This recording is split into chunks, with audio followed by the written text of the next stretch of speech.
Welcome back to Up West Sports. It's been a little bit, but we had to absolutely get together after what an impressive win over San Diego State. I am joined here with Chad Keba, a longtime friend of mine. I actually grew up playing Auburn Junior football. I know I didn't really get into that story when we first brought him onto the podcast, but I had to throw that out there.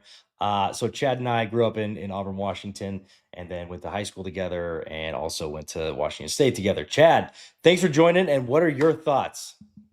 Gavin, before we move on, you were a heck of a player yourself. You played some Stop it. safety, tight end. I loved playing with you back in the day. We were state champs, Auburn Junior football. We took We were. undefeated season.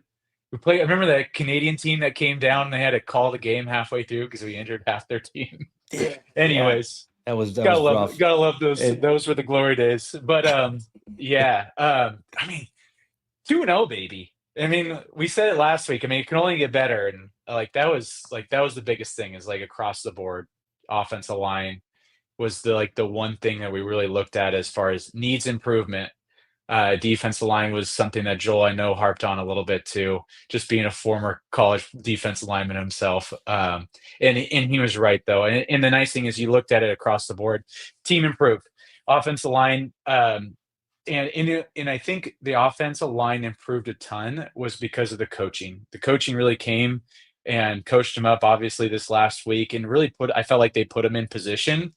It was this scheme they were kind of running, and maybe I just didn't see it as much in week one that I saw in week two, but it was a lot of deception. A lot of pulls from the guards. Even I think I saw a center pull at one point. It was really nice to see where you saw the linebackers of San Diego State really struggling to know where the ball was going, and it allowed us to make some big plays off of it. So like that was a big thing for me. And then shout out to that D line, 3 sacks. Didn't have one the week before. 3 sacks and a safety. Gotta love that. So yeah, across the board, gotta be super happy about it. Um, I'll take a victory no matter what the score is, but you like seeing that. yeah. We had massive improvement. And I said it after last week. A win is a win, but this one was just a mark of improvement, just a way to kind of cash in on some of the areas that were main concerns after last week. Before I move any further, Chad was also a hell of a linebacker at Bellarmine and everything. So I had to give him a shout out. He's being very modest. He was very good as well. But yeah, the Auburn Junior football team. Shout out to Jeff Govea, Carlo Lavoie, and a lot of those other guys that just Dudes, helped us Chris just Young, can't absolutely. forget can't forget about Chris Chris. Young can't. Yeah, geez, the list doesn't stop. Sean Narby, Dallas Fair. That list just doesn't stop. There's so many guys that ended up playing, big ball and ended up doing really good things at the next level. But back to Wazoo football and everything. I did want to get into Joel's first before getting into my breakdown. Defensive line showed us all who they can become, and I love it. 3 sacks, all from this unit, and I believe it all stemmed from the crowding the ball and playing with the fierceness necessary. I almost said that wrong. Necessary to take on a hefty O line, which their O line was. They were big boys, and they did a Twenty-five phenomenal percent job. larger. I think I did the math. It was it was ridiculous how big, yeah, how much bigger they were. They were some big boys. Parker McKenna and Colby Humphrey were his shout outs. They're continuing to set the tone. This is now 2 weeks in a row. They've done a phenomenal job. Right out the gate, Humphrey set the edge, and you could tell the gameplay was to allow him to come down whenever necessary, almost more like in that Rover situation, which you're kind of seeing a little Jamal Adams style of play from a DB linebacker. Other than some mental mistakes on the backside, I see this defense continuing to be the staple.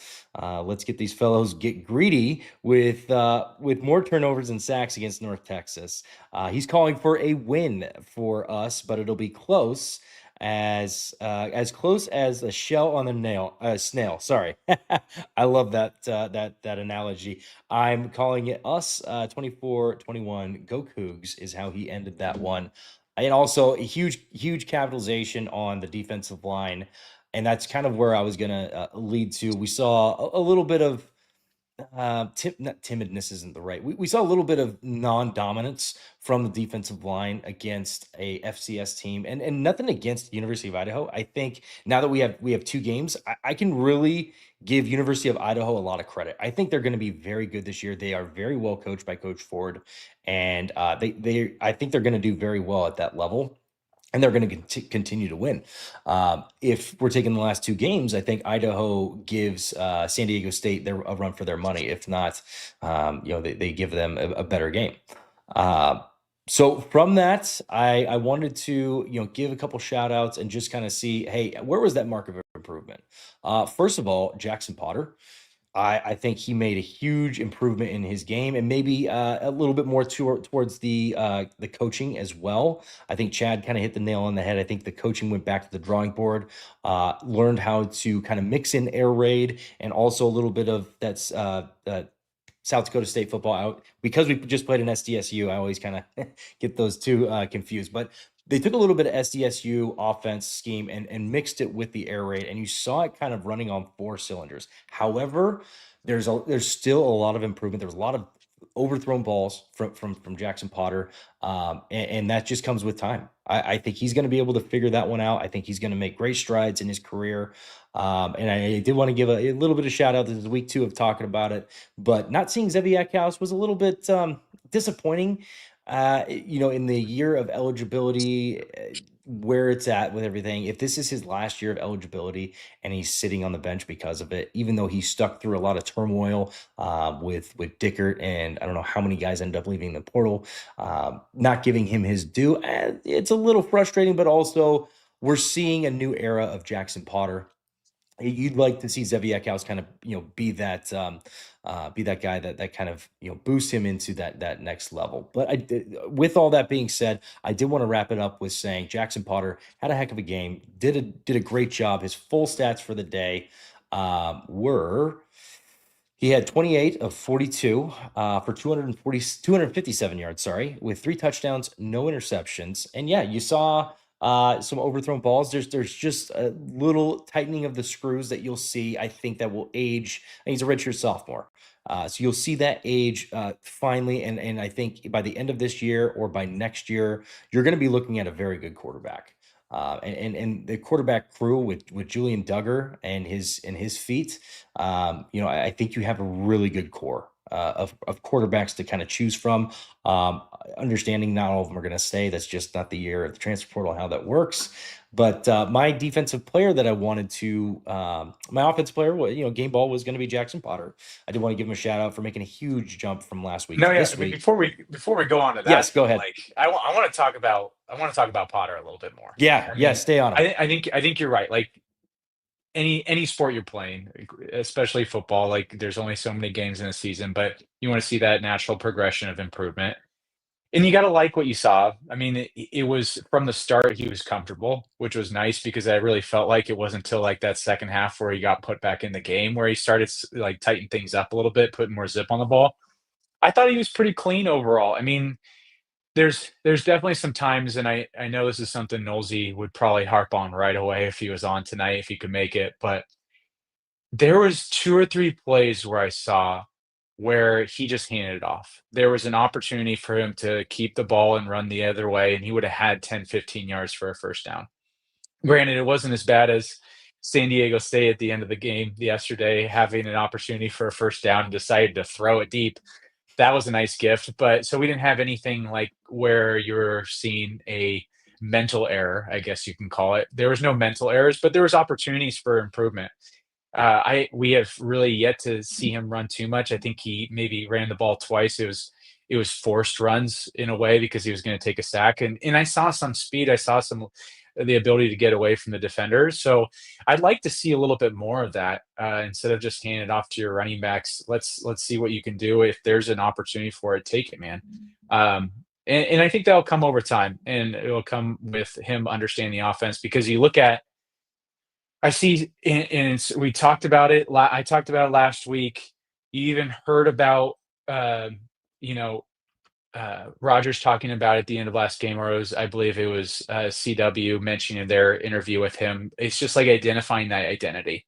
Because I still look at this offense and I see two different offenses being played. I see the San Diego State offense. Sorry, I see the South Dakota State offense. See, I did the same thing. Yeah. South Dakota State offense going right now, and then I see an air raid offense still going. Oh, we got Nosey back. And we got Nosey in here. So I'm seeing two different offenses right now, and so it's about identifying that just really having an identity to go off of. Because I see one thing where Potter in that spread offense, air raid offense, whatever you want to call it, I see a lot of he's comfortable. He has really good plays. He's hitting his receivers in stride. And then you see us get into more of that running offense where he has an opportunity to pull it. I know Nosey, you want to just chime in real quick on this, but he has opportunity to pull and he's not doing it. But yeah, Knowles, we're talking about just what we've seen, and right now we're talking about Potter and just what we saw from him overall and improvement from last week. Yeah, massive improvement from week 1 to week 2. Last probably, leading up to the game, even throughout the week into the game, I was wanting Zevi. I think it was the ineptitude of actually pulling the ball, especially when there were some plays where it was clear as day. The ball goes down, D lineman does not even respect him as a runner, and it's coming downhill. And I know we talked about it, or at least I talked about it earlier this morning about I really can't blame him anymore because it now looks as if I have to blame Freund on this. Like, you've got a quarterback that does not want to run. And if that's the case, fine. If you're going to keep him in here, you need to change the scheme, because right now you're looking at a set of offensive linemen that they're not zone running offensive linemen. They need help. And if you're not giving them the ability, if you're not creating different actions that make the linemen have to stop and look, our offensive linemen are just going to get beat. And we're seeing that and I'm just kind of getting to the point of the offense getting better, the air raid scheme, or the more of the passing offense has not been a problem. It's the running, which if you're going to continue to run or you're going to continue to do reads, quote unquote, you need to have another mesh point with either, Lechner coming through on a fake, kind of using it. This sounds kind of old school, but like wing T concepts where you have a lot of cross action, using that within the scheme of the offense and taking away Potter. I saw a lot of deception though from the offensive line, guards, even a center pulling at one point. So I really like that. Do you think, and just kind of a thought, and it's just with our offense and developing that identity, do you feel that Potter thinks he's the thrower and Duggar's the runner, and that's why he's not doing it? If that's the case, then we don't have a starting quarterback, because you should have a guy that can do both. This isn't the Mariners and having a platoon at a position. You need a guy that can command the offense and be in it 9 times out of 10. Today the Seahawks did it with Milroe. He was in for a package, but not the whole, when we run it, it's Duggar. When we pass it, it's Potter. Well, that makes you pretty predictable. Mm-hmm. Yeah, speaking on Duggar, like, I really liked how we used him initially. Like, there was a real plan for it. It wasn't just like, hey, drop back and then scramble out and get lucky. Hopefully you don't get tackled. Like, there was just more strategy behind it, which I appreciated. And it just kind of, even like looking at this future game we have against North Texas, they just played a running QB. Western Michigan, I don't know if you guys saw that tape. Western Michigan was running the ball on them. I don't have the stats in front of me, but Western Michigan ran the ball really well against North Texas. So I'd be curious on what does that next wrinkle look like in Jimmy's offense. Are we going to see more Duggar then? Are we going to start maybe seeing Potter being more comfortable with pulling the ball and running? But yeah, I think we're set up now in a good position where we've continued to improve and add more wrinkles into our offense, but I'm still unsure, like, who are we as an offensive team? I'm not sure what our identity is. I feel like each time we get out on the field, it's a little bit different. So I'd like to see that going into next week, is just as far as like improvement goes. I'd like to see us identify more that identity that we can rely on play over play. Yeah, I think a lot of that has to do with an air raid style offense that has been true and through for years, and just But mixing in. Jimmy's been quoted And, saying we're not running the air raid and anymore. But it's funny, like I watch it, I'm like, He third of just came our out. offensive plays have been. He just came out today on a press conference and he said, if we're gonna pass the ball to set up the run, then that's what we're gonna do. I'm not gonna put I'm not gonna put a square peg in a circle hole. I know I'm butchering that, but I think it's one of those things. I think he's having to come to the realization of this. Regardless if I brought in 75 players, we are still a pass heavy team, or we're more of a pass focused team than what he wants. It's just what it is. And so when he That's a gets sign of a good coach. That's a sign of a good coach. You know, identify your personnel and run. I'm like, don't try to change them, right? It's easier for you to change your scheme than it is to try to get your players to play into a different scheme. So I like hearing that. Yes. And you saw a little bit of that shift this last week. Also, they did get the ground game running a little bit. They got Leo Palouse. They had all three guys out there at one point, and they got all of them going. I think Voorhees had the most yards with 67. Yep, 13 carries for 67 yards. Palouse 5 for 30, and then Angel Johnson 8 for 28.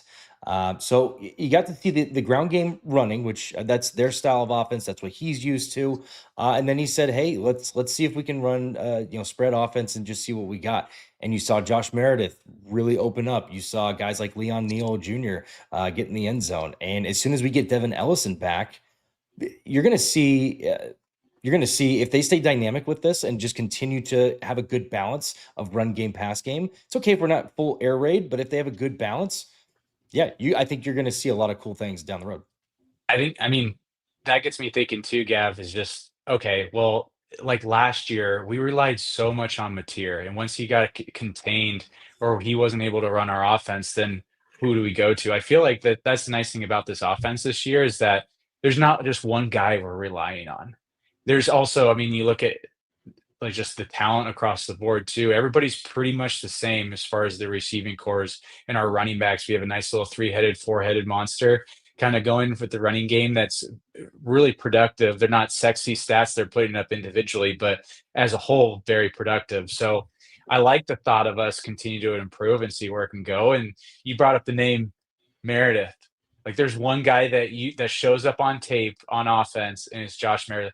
How do we get him the ball more?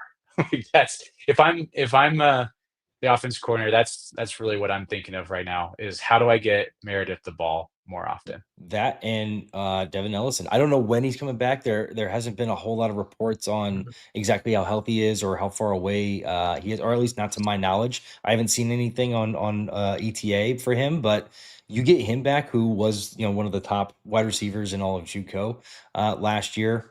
You're gonna have weapons, and I think you hit the nail on the head with Mateer was. The ball had to be in his hands. I'm not saying it had to be a pass. I'm not saying it had to be a run, but the ball had to be in his hands for the game to really move down the field accordingly. And this year, you're seeing a lot of weapons. And even though we're not even seeing Zevi Eckhouse, you're seeing a lot of weapons. So I wanted to at least mention that as well. Oh, yes, spot on. Like I feel good about this offense and where we're at currently compared to last week. I mean, last week when I was looking at it, thought of our offensive line might be one of the worst offensive lines I had seen in a long time. Now I'm feeling very comfortable with it. And I think it's also like a huge, like if I had to give an offense a game ball personally though, I'm giving it to the coaches. I felt like the coaches came really and coached their butt off during the week, came up with a really good game plan that made sense with the personnel they have. And then Noldy, really what you brought up, what Jimmy said today in the presser, like he's going with the players, the personnel they have, and that's what their offense is going to be. So I think game ball for me on offense goes through our coaches. I love that. What about on defense, though? What do you guys think? Hold up. Nosy, who's your offense? game ball? Who's your game ball in offense? Ooh. Offense, I gotta give it to Kirby. I feel like he did it in every facet of the offense. He was he's catching especially like when we did those 2-minute drills. He's running those speed outs out of the backfield, getting that ball, getting out of bounds, running between the tackles. I think while the depth chart might have was showing Angel then Kirby, I think it's going to be more of a 1A, 1B scenario because I think right now with how our offensive line is just how they're playing, how the scheme and how they're fitting within, like how the holes kind of get set.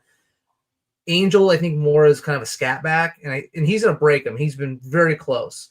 But I think Kirby's more one that's going to be, he can get his shoulders downhill and he can really knock into someone and get a few extra yards. So I think it's just going to depend on who we're playing, kind of what their strengths are.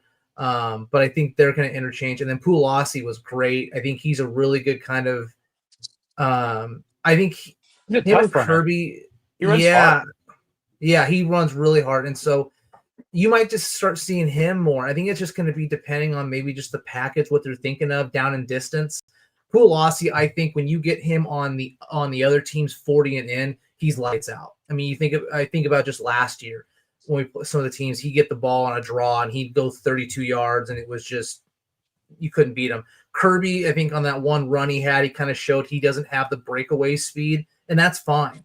We don't need that. We just need a guy that's going to put his shoulder down and get us yards. And if he gets a hole, he's going to take it as far as he can. And then Angel, I think that's the guy that if he breaks something, he's gone. And he showed. I mean, Angel, I love that play they drew up for him where he went right up the seam and they threw it to him like about 10 yards down the field. Got a like nice little, I think it was a 20-yard catch. That was like having those guys and their different abilities, or I guess their roles within the running game. I think it's starting to come together a little bit. I loved your comment too. It reminds you of Max Borghi, and I had mentioned that to another buddy.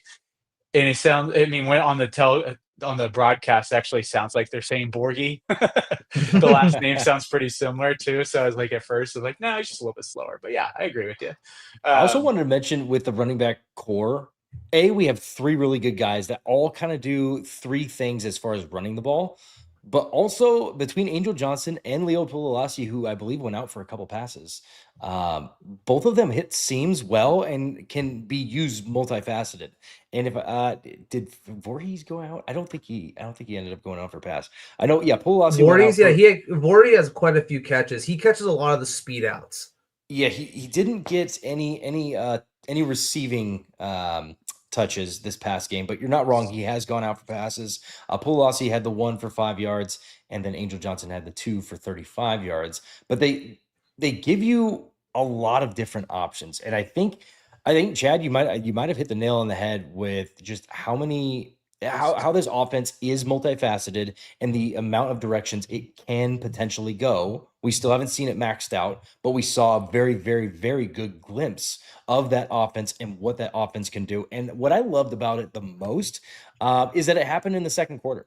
They didn't, for lack of a better term, blow their load in the first inning. They actually, they had a good first half, and then they had a great second half, and just was able to really, put the foot on the gas and just kind of cruise all the way through there. One group we're ignoring, and I think maybe it's just because of how we've seen the Cougs the last 10 years, maybe when we were at school, is the tight end group. Lechner been a stud. You got Cedarland's been a great blocker. Put a great decoy on that touchdown to Lechner, I think, in the second quarter. That's a group I think is just not talked about enough, and I think they've been actually a really great change that we're seeing all the things that Noga has been really good too. I think he's been a very good possession guy. Obviously Meredith and in group, but I think that tight end group is going to get more involved, and I think we're going to see a lot of good things that's going to open up even more with the offense.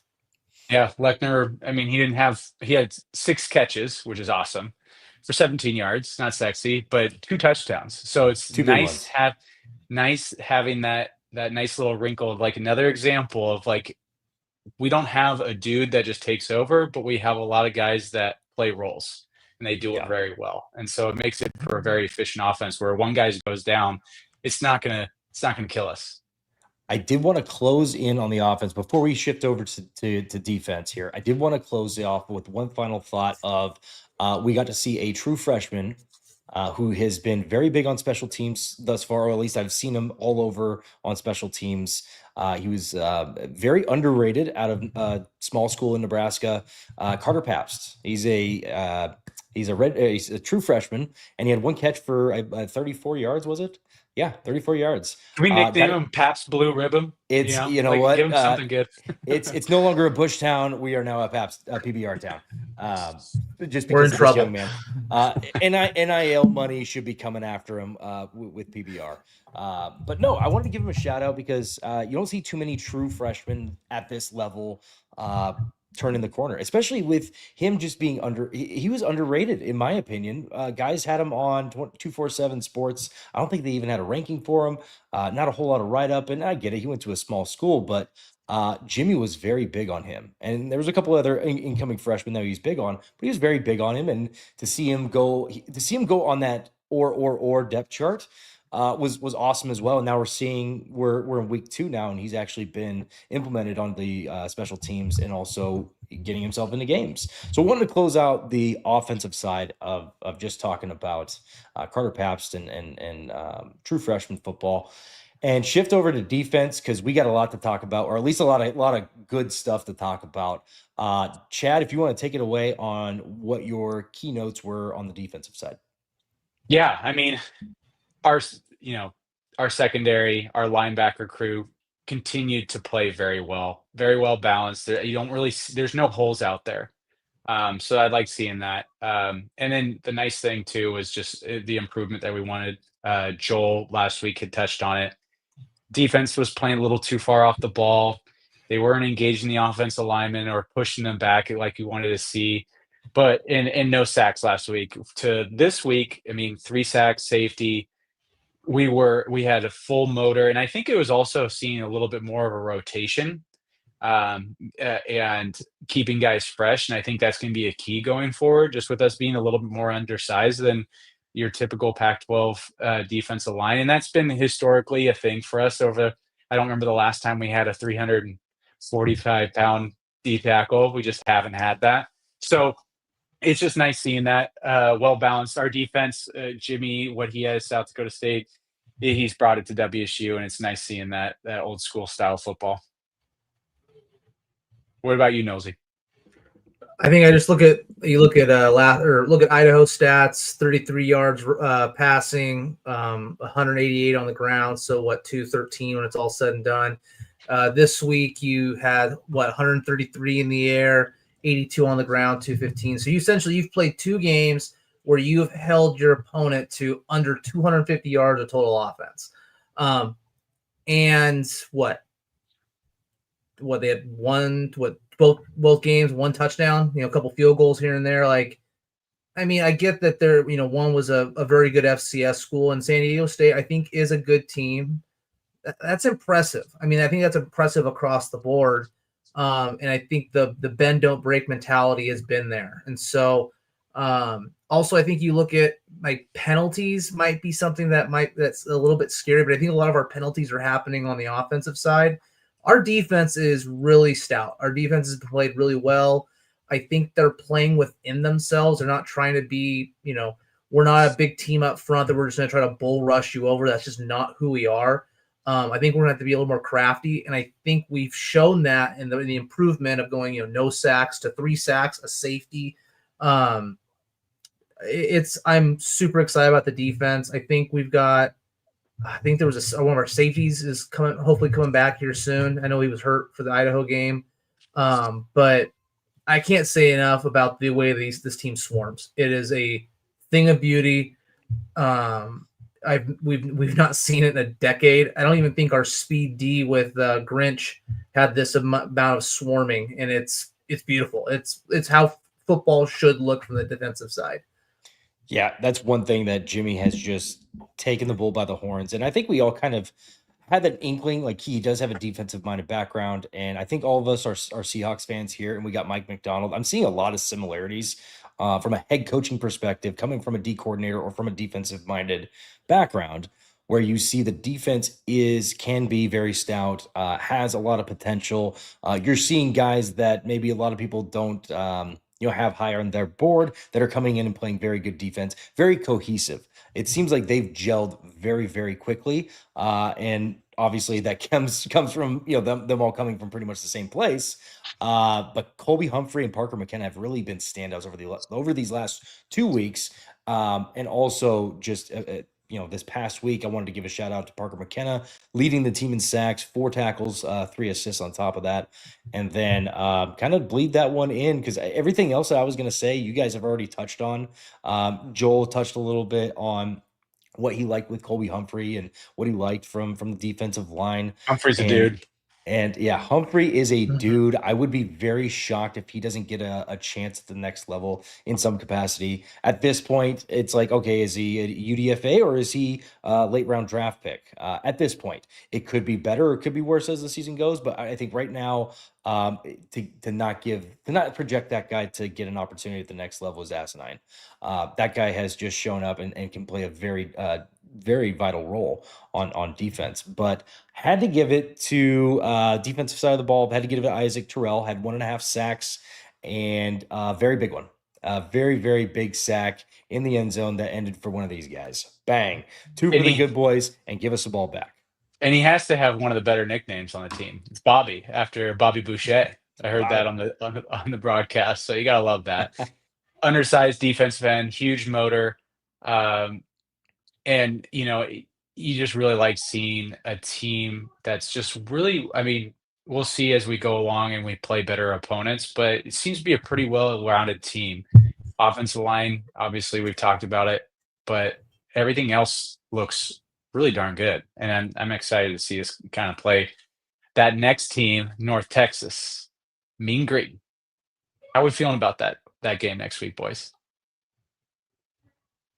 It's going to be a challenge. I think you've got a lot to. You got Eric Morris coming back. Coming back to play the Cougs. Yep. One of the big offensive minds that. And if you think about kind of quarterback, what we've developed over the Palouse here with the quarterbacks, with Ward, Mateer, just to name a few. You think about over what Morris has done. I can't name the guys specifically, but a lot of his guys have ended up transferring to some bigger programs. And, I think he's the reason why we had Cam Ward and Carter exactly. Ward. And Mateer, he also recruited Mateer. So the guy's got an eye for quarterbacks. So, I think it's going to be a hard fought game. And again, I like the matchup for us because we're not coming in there trying to do a shootout. We're not trying to make this thing a 50-48 game. We're coming in there with a pretty good defense that, maybe, hey, if we can keep them scoring, maybe we keep. I mean, I thought this game last week was going to be a 24-21 game, and we ended up beating them. We ended up giving up 13 points. So, if we can keep them, I would say, again, if we can keep them within the 21 range, that 3-4 TD scores, so that 21-28, I think we have a really good chance to win. Yeah, and also wanted to just double back on Isaac Terrell. Fun fact: he went to Lehigh High School, which is where I believe he was a 4-star quarterback. Former Coug Cam Cooper went to Lehigh High School, and yeah, Lehigh and I believe American Fork and a couple other high schools down there have just mass produced very good football players. So shout out to Isaac Terrell and Lehigh High School. But yeah, previewing this North Texas high air raid offense. I know when Rolovich's time was up with Wazoo, that's the best way I can kind of describe that time.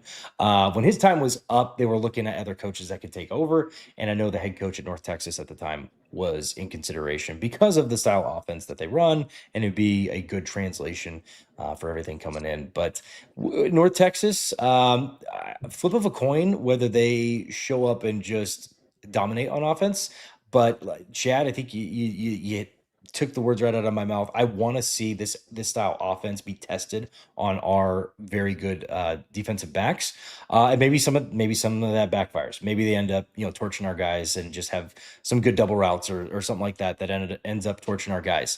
However, I think we have a good enough DB core and a good enough DB system to figure it out mid game. Those are the teams that you see make those adjustments in game that are good. When those guys can make those adjustments, down to down or anything in between the lines on that. When you see that, that's how you know you have a good defense that can be structured and say, hey, we need to learn on the fly. They're sending guys deep, and we have no one covering this guy. And they're able to make that move. So I'm very excited to see that be tested and just see what that looks like. I think our linebacking core is going to be able to manage the middle of the field fairly well. And then our offense, this is going to be another test for them. I don't see North Texas as being a high-powered, stout defense, but I don't see them as being any slouch by any means. So this is another test where I hope it's not going to be a 54-52 game or something like that, and just be another Maction game on a Tuesday in October. But I'm really hoping that we get to see just a good. I'd like to see kind of a similar game as this past week. Is if we can keep them at bay defensively and we can see the offense continue to make improvements on the play calling and just who they're using on offense and how they're utilizing them. You did get to see Julian Duggar last week for the second week in a row. Chad had mentioned when breaking down the game with Western Michigan, they had a pretty mobile quarterback and they struggled a little bit with that. So, does that play into the Julian Duggar era? And do we have two quarterbacks in this next game that are playing a little bit more so? And we've run, we have one style of offense that's Army Navy style, and then we have one style of offense that's a little bit half air raid balanced mix. So I'm excited for this game. I guess I'll just wrap that up with saying I'm excited for this game, and I'm excited in the trajectory in which they're moving. Yeah. No, I think you nailed it, especially that last part. Just watching just the highlights. So I didn't watch the full game of that Western Michigan, North Texas game, but three things that really stood out for me. One, Western Michigan's QB was running the ball pretty effectively. Only had about like 60, 65 yards rushing, but when he did it, he was averaging almost 6 yards a carry.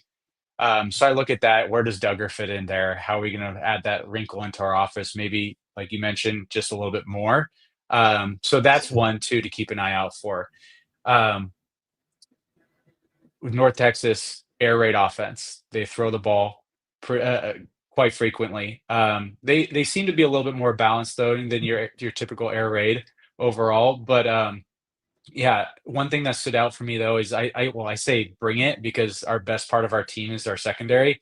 But Drew Mastamaker, he's the starting quarterback for North Texas, struggled with his accuracy a little bit too. So I feel like that's going to play into things. I wasn't super impressed with his arm strength overall. I feel like late in the game when they won in overtime, I thought he played his best at the end of that game. But the one thing that we need to keep an eye out for, and I'm hoping our defensive linebackers answer the call, is that running game. Mackenzie McGill the second ran 16 times for 102 yards and one touchdown. He actually looked really good when watching that film and breaking it down. Offensive line is about average, is similar size to U of I. So we'll see just how we respond to that overall. But I mean, have we seen the lines come out yet for this this North Texas WSU matchup? I know that Nosy sent me.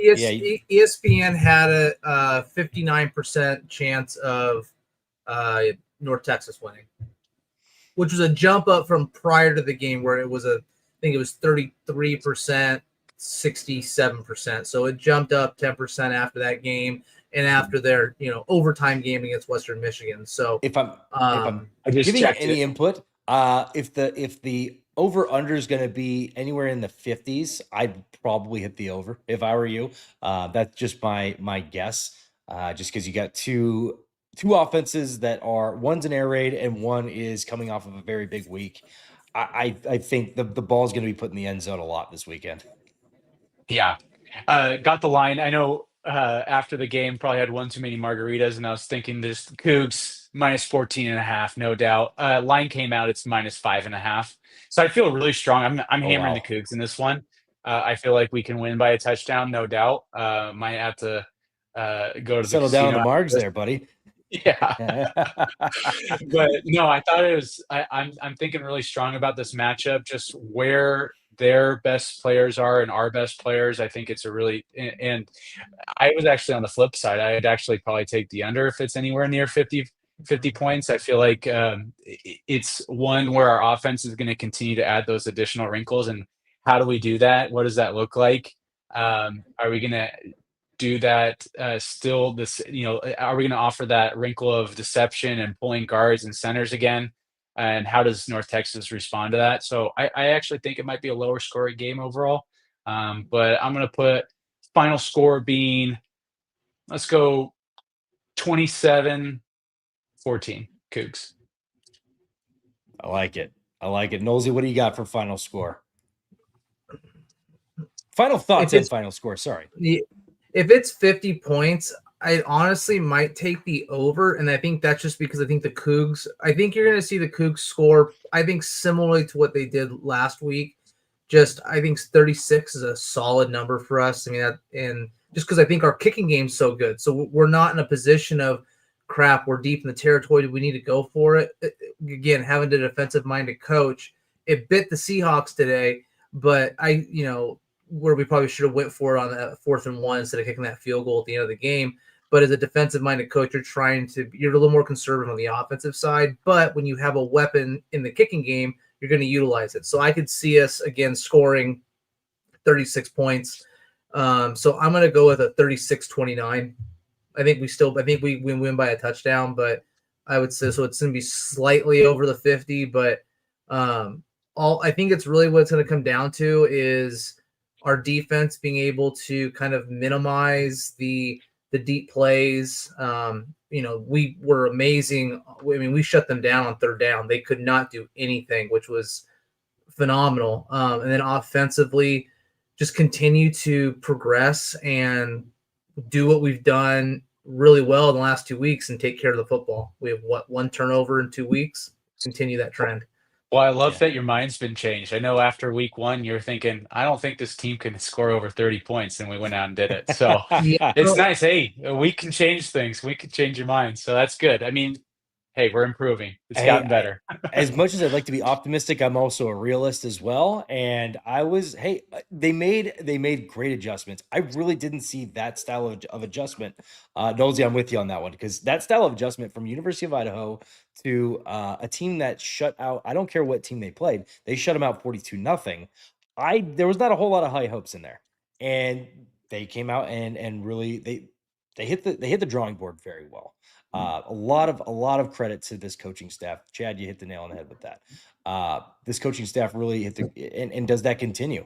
Are they going back and doing what you saw? If they saw a mobile quarterback or semi-mobile quarterback and be like, oh, well, yeah, that gives us an opportunity for Duggar. That gives us an opportunity for here and there. And does it open up more holes? And yeah, I think 36 is about where I'd have them too. Maybe 35, 36, somewhere in that margin. And I think North Texas ends up in that 21 to 25 range, somewhere right in there. I think it's roughly a 10-point game, and somewhere in that neighborhood. But yeah, if the line's at 5 in favor of the Cougs, I like that line. I would take that line for Wazoo and just like to see this offense continue to grow over the past 2 weeks, because right now they're definitely trending in the right direction. Now is where you can capitalize on it before you have some real competition coming up this year with Ole Miss. And seeing Oregon State this year, I'm curious on how they make progressions throughout the rest of this year. So I might be a little bit more true on those W's against Oregon State, even though they were far-fetched at the beginning of the year. But yeah, that's kind of where I'll leave it on the score.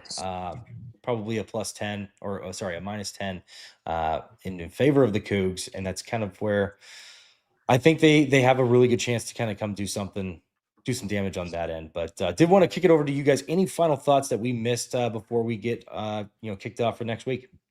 No, I think I liked where your head was at there. I feel like this week with us against McGill II, running back for North Texas, I feel like this is our toughest running back we're going to face so far this year, and it's really just leading us into that next game against the University of Washington, right? So how do we perform? How does our defensive line perform against that running back? And that'll make me feel a little bit more comfortable leading up into that game. What about you, Nosey? Anything else before we peace out? Beyond just the improvement in the offensive production, I think it's the opening drive of that third quarter. I think is also a massive kind of. I think this one thing I think this coaching staff has that the previous regimes have not had is the adjustments in the second half. You can see it now, barring I would say the first couple drives of that second half where we were kind of flat and then we really turned it on. So my hope is just continue the adjustments in the second half that we're seeing, but I'd love to see them in those first two drives of the third quarter as opposed to midway into the third. That's good. Right on. Yeah, I like where we're headed. I'm going to keep things positive. I'm not going to bring up too much negative. Knowsley, while you were out, I did mention my slight frustration with Zeviak House in that situation, and that this could be his last year of college football, and he's not even going to touch the field, or he's on track for that. Other than that, I want to keep things positive. I like where they're headed, and yeah, we got big competition coming up right around the corner. So stay tuned in and catch this next week's game. If not, catch us after the game. Next week, we're planning on next Monday or Tuesday, I believe, and we will throw that on Twitter for you guys to enjoy. For Up West Sports, that's Knowsley. I got it right. Yep, there we go. That's Chad. And I am Gavin. Just remember, life's too short. Gas up your boys.